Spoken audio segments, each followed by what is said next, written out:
Hello, Sheldon McDonald here. I'm going to do a quick demonstration today using my new drawing program for pmode1 for the color computer. I'm going to just kind of go over how to use this tool and how it can benefit assembly language programming. Okay, so you got all your functions here on the right side of it. I'm going to take this debug thing out before it gets released. You'll notice that if I'm on a draw mode, so you see these 9 boxes on the top corner here. It just shows you where your mouse is currently going to be editing. So, for example, if I was to click just below this, it should become a yellow dot. If you are using box, and this big box here is obviously the color that you've selected. So we're going to use box mode, and up here it says mode box. So if I wanted to draw a box from, say, there to there, that's how that would be done. We can pick another color. Let's try that out. And for the line, let's see here. We'll try some blue. So you can see how this 9 tiles up here helps with drawing lines and stuff. So I can click there, hold the mouse button in, and once I get to the corner there I should be able to let go and it'll have drawn a straight line. Yeah, so that should help out quite a bit. Okay, so let's talk about let's load a PNG file. So the only kind of images this can load is PNG files and binary files that it's already saved. So we'll start off with loading an image, and now it tells you where these need to be placed, and this is gonna have to be, I'm gonna have to update a folder actually, because it's actually looking at a different folder than that one. So an example picture I've got, let's see, I'm just trying to think. Okay, this guy here. So this is one of these 3D characters that I drew up. It resembles kind of like a Castle Crashers type guy. Now this color arrangement, it really sucks. So there's these swap buttons that you can play around with, and there's 3 different color sets that your color computer can be set to. Right now we've got the green, red, blue, obviously yellow. Color set B is that arrangement, and color set C is the one with the artifact colors. Now if you want to just play around with the coloring of this, you can start swapping the colors out.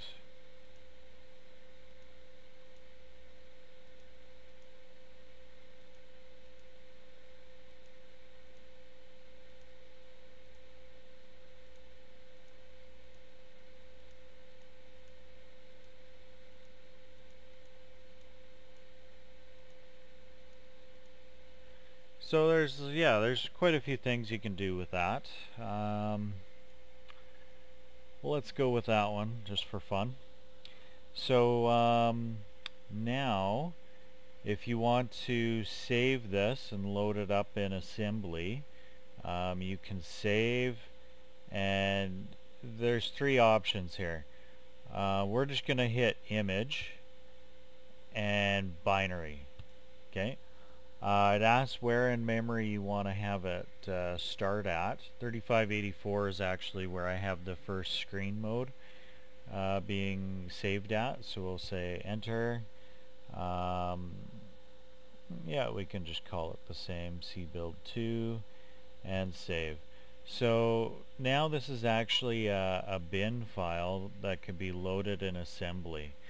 So that's one way to do it. If you were preferably using BASIC or something, maybe you want to just load that file that way.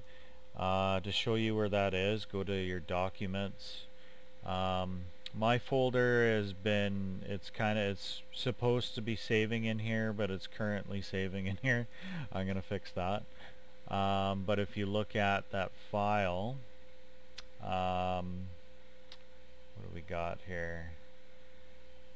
So we got it here. So this one should have the header and everything in it for a load M from BASIC. It should be fine, and it should load it in. Okay, and then you can adjust that memory address if you want it to load on a different memory page. And this was the original of that picture, actually. Okay, so that's one way. The next way, you can copy it. So let's use this copy tool over here. So it says up there that I'm in copy mode. I'm going to select the entire screen. Okay. Okay, so now I can hit save, and now there's two options we can do with this. We can do the RAM byte copy, or we can do the RAM pixel copy. And I'll share what the difference of that is in a second. RAM byte copy is the one where it will just literally save the bytes. So it'll be exactly 2048 bytes, the entire screen. It'll be the exact same as that file that we saved, except it'll output FCB statements. So I'm going to save that as a.text, save. We can put a label in for it. I'm just going to keep it default. Now we can look at that file. So it's overwritten a.txt. We'll open that up. You can see it's pulled this entire image into FCB statements. Okay, and then it tells us at the bottom, it has some notes. There's 2048 bytes used. There's 32 by 64 bytes. Okay, and it also tells you an RS-DOS tool. If you want to use that, you can use the command put bytes 1 for drawing this actual image. Okay, so that is the one method of saving it. The other one is going to be very expensive in RAM because it saves per pixel level. So let's just see what that's going to be. So I'm going to say save RAM pixel copy, and we'll save that as a save. Again, we're going to keep the label the same. Now the difference in this file is it's going to be enormous. Now we're looking at FCB 12763. So that's telling us, it actually tells my command that I wrote for RS-DOS tool how big this image is. And as you can see, each pixel is saved out as a byte. So it is very expensive in terms of memory size, but you can actually, you can kind of visually see some graphic in here just looking at it. Right? And again, there's some notes at the bottom. This is why you do not want to use this for a big picture like this. You want to use it for a tiny sprite, okay, that can be easily manipulated and thrown on the screen. So again, this uses way too much memory for saving out an entire image like this. But it is doable, and it tells you what command to use if you want to draw that frame. Okay, in RS-DOS tool. So yeah, not recommended to use that unless if you've got a smaller graphic. So let's say I've drawn, I don't know, let me draw like a little thing here. What am I doing? Hitting the wrong button. Okay, anyways, so let's draw. I'm gonna go to draw. We'll use white. So say this was my sprite, whatever the heck this weird thing is.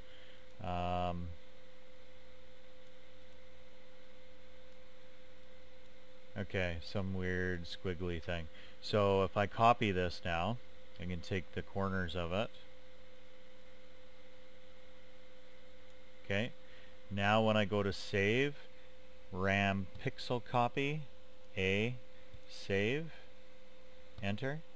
We'll look at this now, and this makes more sense for using sprites and stuff, right?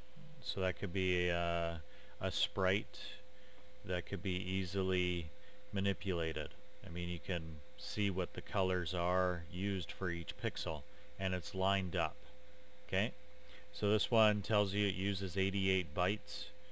Again, it's still expensive, but this is actually a fairly fast way to draw a sprite with transparency onto your backgrounds and stuff. So again, you don't have to use that. You can still use the byte version. So I could say save RAM byte copy and save. So the difference with this one now, it's only using 24 bytes, but it's using 3 bytes wide by 8 down. So what does that mean? So it means that there's going to be probably some garbage pixels in there, if some waste pixels. Let's have a look, because I used 3 by 8. Let's have a look at this image for a second. So if we look at 4 and 4, so it ended up using 3 bytes. There's only about 1 garbage pixel there, so it's not actually terrible. The only problem with using this is that it needs to line up when you go to paste it per byte level. So you can't just pick any dot on the screen and paste it. That's why I have the other method, because it does it per pixel level. This one would have to line up per byte. And so it's fine if you're moving your graphics by a byte, but you're moving it by 4 pixels. So I prefer to use something like that for background graphics that can be quickly redrawn. I wouldn't use that for, you know, animating sprites and stuff, unless if you're moving your stuff by 4x4, or you're going to create a whole new assembly routine to handle mixing that into the other pixels. Okay, so that's how the drawing program works, and I'm going to make another video showing its use in RS-DOS tool. Stay tuned.